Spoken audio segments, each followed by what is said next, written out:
ডিসেম্বরের শুরু থেকে প্রতিদিন ভোর হতে এভাবেই ঢুকতে থাকে একটির পর একটি বাস, যেখানে হাজারো পর্যটকে ভরে যায় পর্যটন নগরী। কোনো রকম সবাই হোটেলে ব্যাগ রেখে সোজা ভিড় জমায় সমুদ্র সৈকতে। কয়েক ঘন্টায় লাখো পর্যটকের মিলনমেলা বসে বেলাভূমিতে। তীব্র শীতে নীল সমুদ্রের পানি ঠান্ডা থাকে, তাতে কি? সমুদ্রে নেমে উচ্ছ্বাস ছড়ান সব বয়সের মানুষরা। ঢেউয়ের সাথে খেলেন, মাতেন ডুব সাঁতারে, পাশাপাশি জেটস্কি চড়ে সমুদ্র জয়ের অনুভূতি নেন। পর্যটকরা তাদের অনুভূতিগুলো আটকে রাখেন ছবির ফ্রেমে, চড়েন সৈকতের ঘোড়ায়, ঘুরে ওড়ান সমুদ্রের আকাশে। ফার্স্ট টাইম আসছি, ভালো লাগতেছে, অনেক মজা লাগতেছে। বাচ্চা নিয়ে আসছি, ভালো লাগে। ছোট থেকে অনেকের আছে না পাহাড় পছন্দ, সমুদ্র পছন্দ, তো আমার সমুদ্র সবসময় পছন্দ। খুব কক্সবাজার আইসা, যদিও আমি অনেকবার আসছি। আমার ওয়াইফ আছে, বাচ্চা আছে, এদের নিয়ে ফার্স্ট টাইম আসা। মূলত ওদের জন্যই এবার আসা, ভালো লাগতেছে অনেক। বাজার সমুদ্র সৈকত এসে আমাদের অনেক ভালো লাগছে। আমরা সপরিবারে এখানে এসেছি।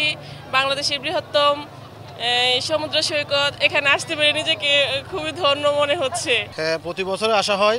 এখনও ডিসেম্বর মাসের এই মাসটা কিন্তু খুব মানুষের পর্যটনের খুব আনাগোনা দেখা যাচ্ছে। আগের চাইতে এখনও তুলনা অনেক সুন্দর হয়েছে। পরিবেশটা দেখতে বা লোকজনের খুব সুন্দর লাগতেছে। এখন নিজেরাও আসছি, অনেক উপভোগ লাগতেছে, ভালো লাগতেছে। অনেকেই এই ছুটিতে ভরা পর্যটন মৌসুমে কক্সবাজারে এসে রুম পাননি। তাদের অনেককেই ফুটপাত ও হোটেলের সামনে ঘোরাফেরা করতে দেখা গেছে। তারা বলছেন, হোটেলে আগাম বুকিং না দেওয়ায় এই দুর্গতি। এখানে এখনো দেখি না, কেবল এইটা দেখলাম, দুই একটা দেখি সামনে যদি পাই। এখন পাওয়া যাচ্ছে না, আগে থেকে বুকিং দেওয়া লাগে। এখন রুম খুঁজতেছি বুকিং এর জন্য। এখানে হোটেল সেন্ট মার্টিনে গেছি, তারপর এখানে আরেকটা আছে সুগন্ধা বিচের সামনে আরেকটা সেন্ট মার্টিন ফারজানা, এখানে দুইখানে গেছি, আরেকটা দেখতেছি সামনে। মূলত এই জন্য দাঁড়িয়ে আছি। না অন্য পাই নাই, না আগে বুকিং করি নাই, মানে লোক গেছে আমাদের, বুকিং করে পরে আমরা যাবো আর কি।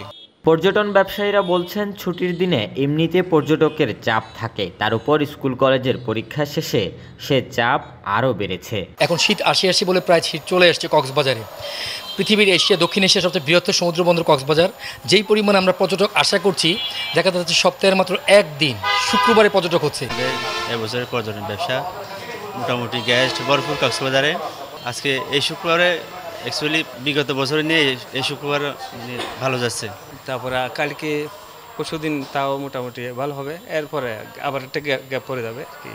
পর্যটন শহরে খাবারের দাম আকাশসম, যে কারণে অনেক পর্যটকরা হোটেলের বিকল্প হিসেবে নিজেরাই চড়ুই ভাতি মোড়ে রান্নায় নেমে গেছেন। কেউ কেউ আবার বলছেন, এটি খাবার ব্যবসায়ীদের জন্য অনেকটাই অশনি সংকেত। পর্যটন সংশ্লিষ্ট ব্যবসায়ীরা বলছেন, ছুটির দিনে পর্যটকের সংখ্যা লাখ লাখ বেড়ে গেছে। তাই কক্সবাজার আসার আগে আগাম বুকিং দিলে পর্যটকদের ভোগান্তি কিছুটা কমবে বলে বিশ্বাস তাদের। কক্সবাজার প্রতিনিধি সাজন বড়ুয়া সাজুর তথ্যচিত্রে ডেস্ক রিপোর্ট, নিউজ নাও 24।